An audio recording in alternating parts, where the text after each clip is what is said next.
National Assembly member for Bundung Kakunda constituency, Honorable Suleiman Jambe, has recently informed his Bundung comrades that the Gambia government has promised to rehabilitate the road of Bundung as commercial drivers played through the Bundung highway have abandoned it due to the bad condition of the road, which various drivers complain to have suffered a great loss and damage for their vehicles as a result of the bad condition of the road. This news came with the restoration of hope and confidence for the neighborhood and commuters as the Gambia government has pledged to lift the burden on them by rehabilitating the road soon. The parliamentarian made these remarks recently as he toured destructive Bundung highway. The tour was done prior to commercial drivers' play and numerous complaints of loss and damages of road users. This has left many commuters stranded as they struggle on a daily basis, while some have to trek from Bundung to Serakunda as there is no current commercial vehicle for transportation. Due to this situation, some drivers are said to use the opportunity to exploit commuters as they continue to charge them more than the normal transport fees. In his tour, Honorable Jambe outlined on the conditions of the Bundung highway that his comrades are there to his heart, which as a result, anytime he uses the road, he deeply feels the struggle his people encounter. However, he further appealed to the people of Bundung to exercise patience as the Minister of Transport assured him at the parliament that he said the road will be fixed soon.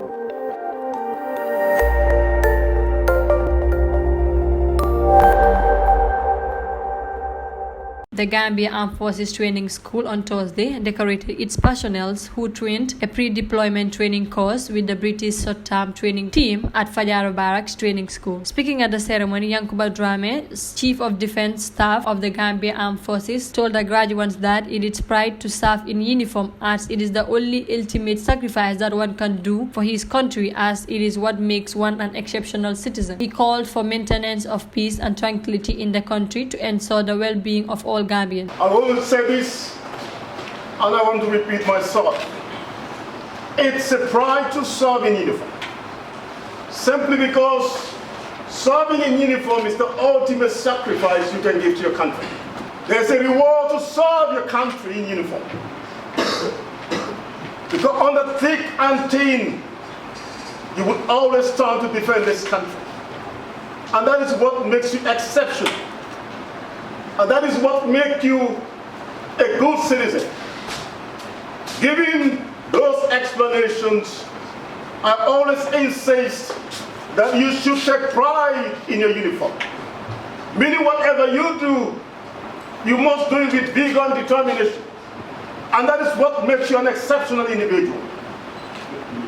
He noted that meaningful development cannot take place in the absence of peace and security. Therefore, he said every Gambian has a role to play in the maintenance of tranquility in the country, while noting that GAF is aware that peace and security is the continuous process that must be pursued at all times. The graduation ceremony was graced by the British Head Commissioner of the Gambia, David Belgrove. The trainees were certified after completing the training package.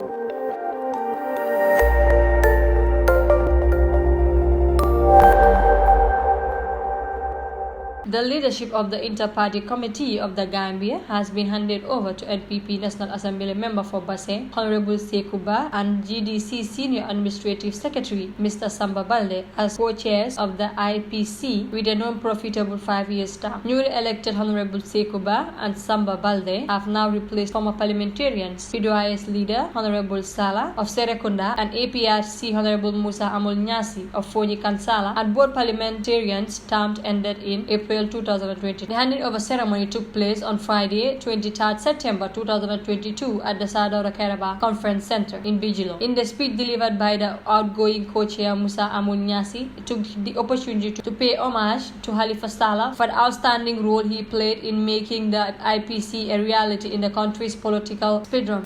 But to encourage my colleagues in the IPC to remain united, to remain focused, and always see the Gambia first. We started from very far until where we are. And the expectation is for us to get to another level, not to remain where we are. As I said, I don't have a statement to make.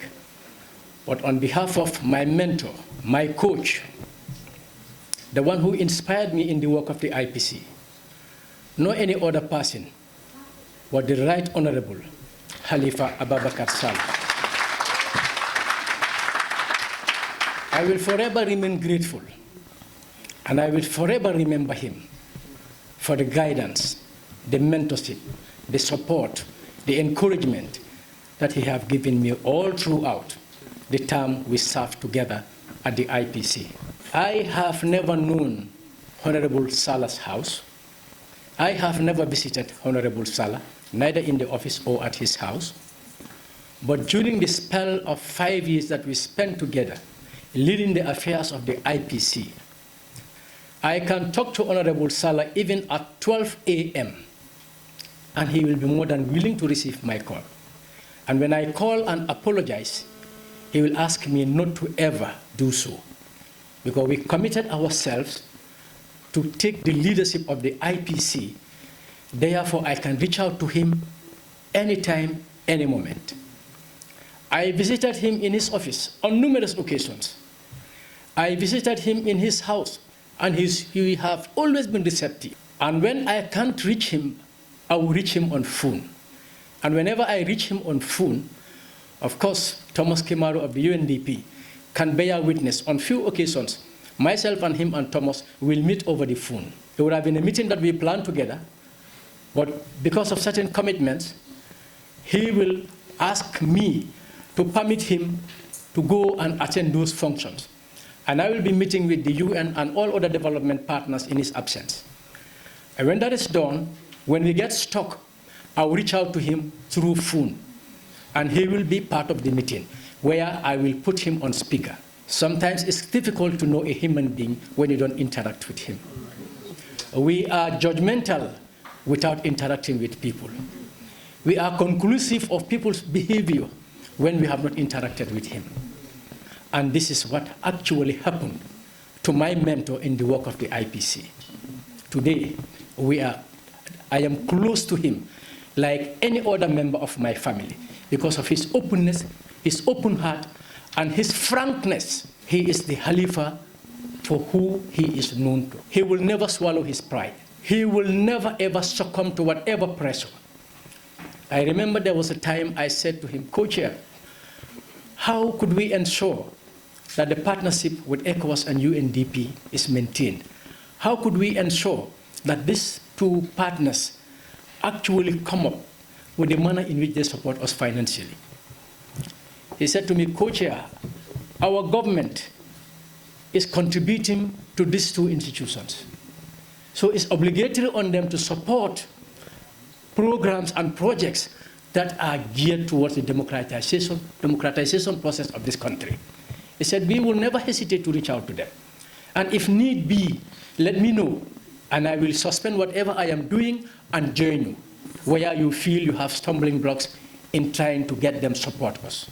After being introduced, Samba Balde expressed his commitment to the IPC mandate and vowed to assume the mantle of leadership in making the Gambia model of inter-party dialogue is threatened. Speaking on the selection and nomination process, Mr. Jah highlighted that there were women during the selection, but however, said that nobody volunteered and said they would have been co-chaired, but instead they anonymously selected co-chair Samba Balde.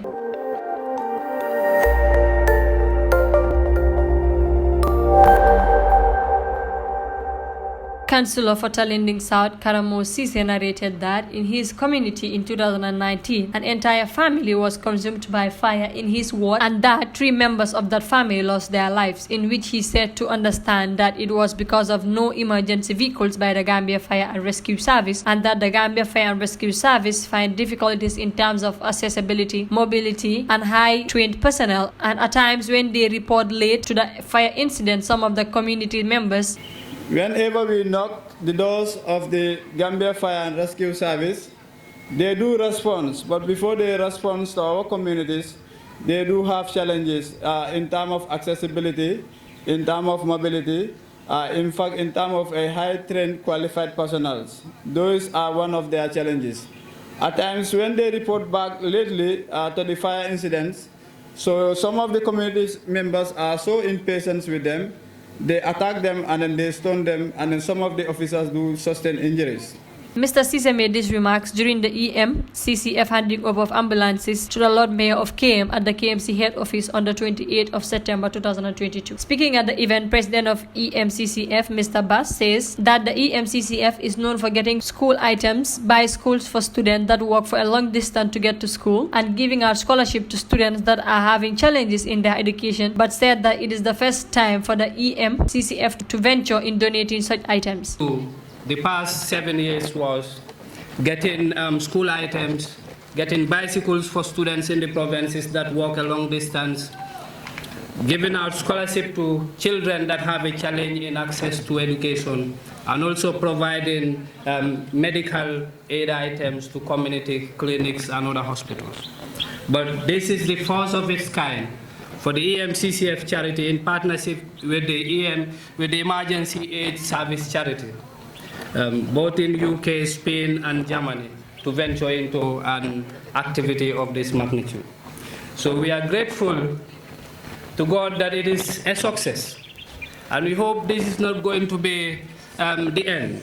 Lord Mayor for KM Talib Bensouda disclosed that the country faces the challenges of having limited resources at its disposal to effectively respond to emergency situations such as fire, ambulatory, and policing security services adequately, especially in KM. The Council's main objective is to improve services in support of the overall improvement of the quality of life for the people within its borders. The country, which is the Gambia, faces many challenges. We have limited resources and a small economy. To effectively respond to emergency situations such as fire, ambulatory, policing, and security services, we do not have the tools required. The fire service are doing a valiant job. They are trying to combat fires, but due to population growth, poor physical planning issues, poor electrical wiring, there has been an increase in fire incidents. From January to date, there has been 58 fire incidents in the KM with 2 fatalities. The fire service, with some more resources, will be able to respond to these situations.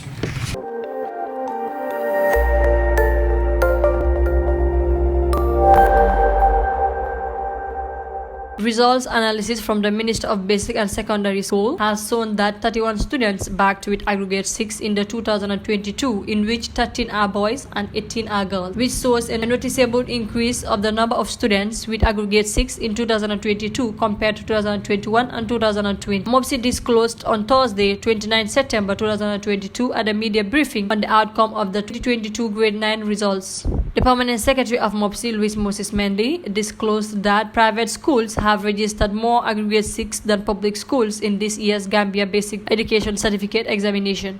The limited resources in addressing where the gaps are. So that's one of the things we do with the analysis of results. It's just not to say how many students score 6, how many students score 7, how many students. So we go beyond that. We look at in details the performance of the students, the trends of those students in each subject over the years, and see how much we have been doing. We also look at the regional dynamics. Which region is performing well and which region is lagging behind or needs some extra help or some extra investment. He also says that the number of students that sat for this year's Gabese was 27,018, of whose 58% were girls. According to the number of candidates with aggregate 14 or less has increased across all regions in 2022, except Region 1. Nationwide, the number has risen from 12,354 in 2021 to 13,424 in 2022. The analysis further showed that the number of candidates with passes in core subjects have increased across both genders.